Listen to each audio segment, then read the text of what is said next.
Hello friends, এই যে দেখতে পাচ্ছ কত মেঘ করেছে আর বৃষ্টি প্রায় এলো এলো পড়ছে ঝিরিঝিরি করে।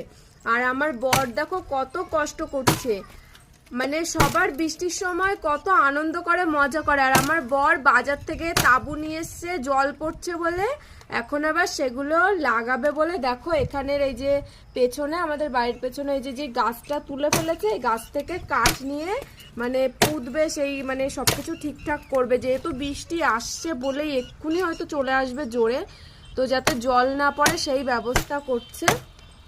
কি বলতো, যাদের ভালো বাড়ি নেই, আমরা হয়তো সবাই ভালো আছি, কিন্তু দেখবে আমি তো ভালো আছি, কিন্তু আমার থেকেও আরও কত মানুষ কত কষ্টে আছে, তাদের হয়তো মাথায় ছাদটুকুও নেই। আমার তো তবু জল পড়ছে, তাদের থাকার জমিটুকুও নেই, কিছু নেই। কত লোক রাস্তায় বসে বসে এই বৃষ্টির মধ্যে থাকে, সত্যি অনেক কষ্ট হয় দেখে।